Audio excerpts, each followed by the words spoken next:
Pemirsa, Wali Kota Banda Aceh Aminullah Usman mengungkapkan pihaknya sebagai tuan rumah pelaksanaan Pekan Kebudayaan Aceh ke-7 siap sepenuhnya memberikan dukungan dan telah menghimbau kepada warga Kota Gemilang untuk ramah dan melayani tamu dari luar negeri, luar provinsi maupun luar daerah.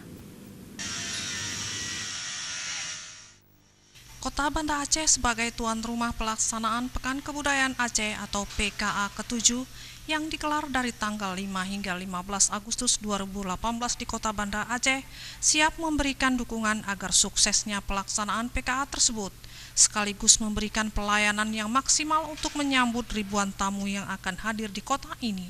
Meski begitu, soal sejumlah fasilitas umum diakui Wali Kota Banda Aceh Aminullah Usman bahwa pengelola sebenarnya adalah provinsi, bukan Kota Banda Aceh.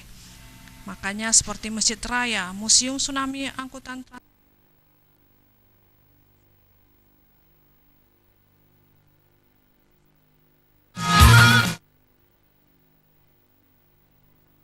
selalu dijaga kebersihannya, dan juga penegakan syariat Islam harus tetap dilakukan pengawasan seperti biasanya.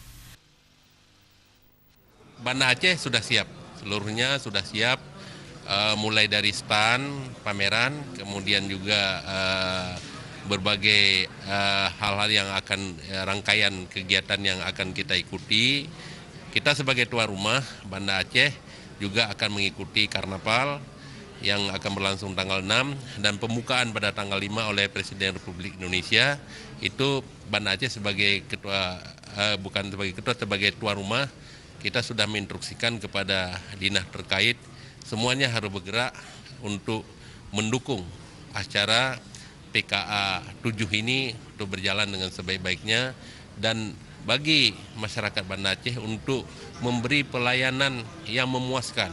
Setiap tamu yang mengunjungi, apakah itu dari provinsi lain, apakah itu dari kabupaten lain, apakah itu dari negara lain, ini adalah kesempatan baik untuk memperkenalkan Banda Aceh kepada dunia luar. Ditambahkannya, event PKA ke-7 ini merupakan momen yang besar, makanya ia menghimbau kepada masyarakat Kota Gemilang agar memanfaatkannya, khususnya pengusaha kecil menengah yang dapat meningkatkan atau menggeliatkan perekonomian masyarakat dengan meningkatkan kualitas dan mutu produk yang akan ditawarkan kepada pengunjung. Tim Liputan Aceh TV.